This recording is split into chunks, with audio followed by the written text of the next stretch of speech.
I will be going into specific situations in the story of Life is Strange 2, so if you have not played the game yet and want to experience the story unspoiled, please skip the video. So before I got to play Life is Strange 2, I took a look at people's perception of the game, and some of the criticism seems to be that the situations that the Diaz brothers get into are unrealistic and a result of foreign game developers not understanding American issues or problems properly. So after playing the game, I looked back at the situations they were in and wondered if any of them had any basis in reality. So let's take a look at some of them in each episode and see if they're realistic or just part of someone's daydream of American issues. All situations and story will be available for you to check out fully in the video description below. So the first situation the brothers are thrust into is an intrusive racist neighbor who picks a fight with one of the brothers. Reported on June 7th, 2023, we have a story of a racist neighbor who went to their neighbor's property and shot them dead. This individual had a history of harassing this neighbor and their kids using racial slurs, recording them, and general harassment. As a follow-up to the racist bully, the next conflict sees the brothers watch their father get shot by a cop right in front of their eyes. Reported on January 30th, 2008, we have a case where, as part of a drug bust, while looking for a different person, Tarika Wilson was shot and killed by SWAT in front of her then 14-month-old child. The child was shot as well. The next conflict is when Sean finds himself captive in a gas station after the owner accuses him of stealing from his store. Whether or not Sean actually steals from the gas station is irrelevant because he ends up kidnapped and held against his will regardless. Reported on December 1st, 2021, we have a lady by the name of Leslie Nurse who was accused of shoplifting after paying for her groceries. She was held in a back room by employees and arrested on such charges. She sued and won her case. The Diaz brothers find themselves held up in their grandparents' home, hiding from authorities and anyone who will report their location. If found out, the grandparents could be charged with aiding and abetting runaways and fugitives. Reported on November 11th, 2022, where two people were arrested for doing just that, and similar to the Diaz brothers, the suspect was involved or believed to be involved in a murder, though in this case it was a double murder. The next situation finds the brothers working for an illegal or suggested to be illegal pot farm. Reported on July 10th, 2019, where a man was sentenced to 31 years in jail for running an illegal marijuana farm featuring hundreds of plants and forcing a runaway teen to work the farm along with other abuses. The situation ends potentially with one of the workers, Finn, being shot dead. Reported on December 5th, 2022, where an investor of an illegal pot operation killed 4 workers of said operation. The Diaz brothers are separated, with Sean in a hospital and Daniel in a religious cult. Reported on December 4th, 2022, a case where various runaway girls were kidnapped by a fundamentalist cult and what seems to be a sex trafficking ring. Sean, while at the hospital, meets with the authorities for the first time, and rather than speak with legal counsel who is trying to defend him from prosecution, is met with the reality of going to jail. He is made to repeat his story in an attempt, I think, to find holes in the story. Reported on August 15, 2023, where 36 people were released from jail because they could not exercise their right to an attorney before their legal proceedings commenced and ended up in jail as a result. The next situation I think that's applicable to reality is where the Diaz brothers are hunted down by bounty hunters at the border, the result being that Daniel is shot. Reported on October 12, 2022, 2 individuals with connection to law enforcement shot at immigrants crossing the border, with one of these individuals dying. So I'm gonna have to issue a trigger warning because I'm about to go into some subjects that some people are not ready to talk about. Life is Strange as a franchise has, at least to me, highlighted some issues that some people, again, as I said earlier, are not comfortable in talking about. I think the inherent problem is that in gaming, stories featuring minorities tend to be looked down upon for featuring such. I saw this personally first with the Prototype franchise, where the main character of the first game, a white character, was replaced with a new main character who was black. They explain it in the comic tie-ins as to the change, mainly that the first main character lost their humanity and thus their placement as the main villain in the next game. But it still miffed fans of the original character, and I remember talking about it with GameStop employees some years ago. And from what they have relayed to me, it's the issue was not that Alex Mercer was replaced, so much as that James Heller was black, and so they attributed that to the poor reception of the game. Now, having played Life is Strange 2 to see what the fuss is all about, by the end it made me question some things about the first game. So going back to it, Life is Strange is a conservative story and as such gained an audience from said crowd. And when presented with a non-white story that doesn't portray them in the greatest of lights, Life is Strange 2 upset a section of its conservative base.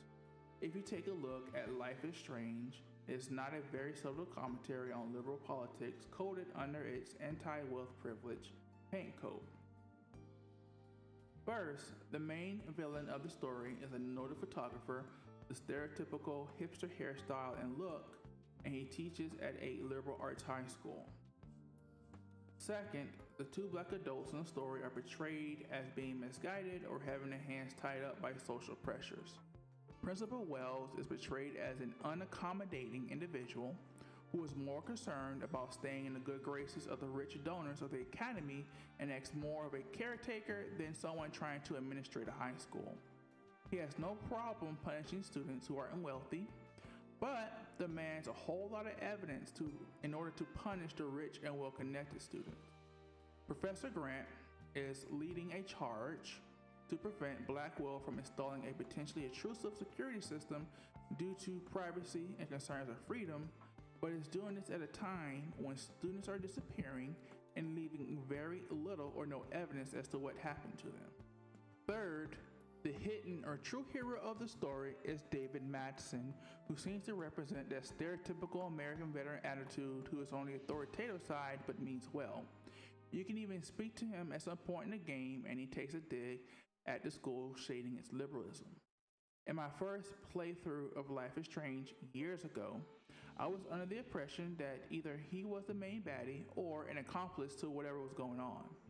His mistreatment of Kate Marsh is in hindsight supposed to be seen as a good act or justified, but it isn't. He just contributes to pushing her over the edge. But what is interesting about his character development is that he shows up in Life is Strange 2 towards the end and sort of repents on how he treated Chloe, even admitting that he initially hated her. He still has his sense of justice and all that, as he very subtly tried to convince Sean to turn himself in, but some fans may see this new lease on life as character assassination. I think Life is Strange 2 is also a conversation, or at least a conversation starter, about who gets to share in the American dream and the ease in which it is accessed. For some of us, that is how close you get to engage in whiteness.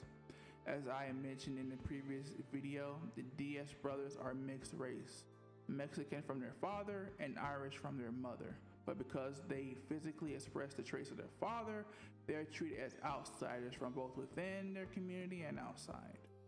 While I do not have the exact numbers for Mexico, thanks to the colonization of the Americans by Europeans, most, if not all, people in Mexico have some form of European ancestry. I will include a link of such study down below.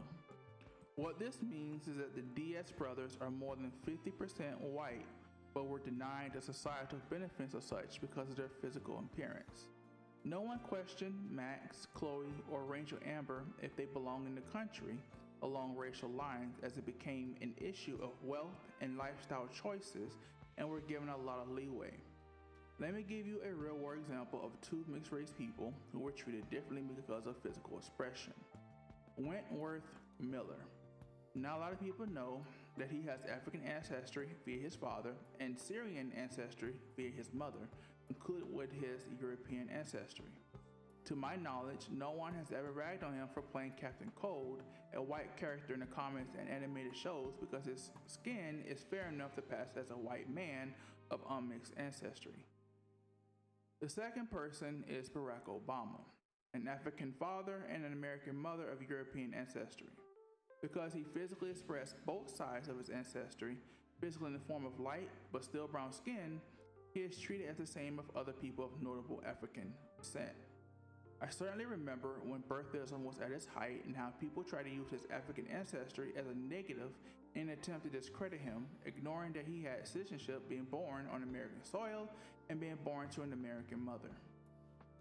So if you made it this far in the video, I just want to thank you for making it this far. I understand that some of the things I talk about or my stance on certain things may have upset or made some people uncomfortable.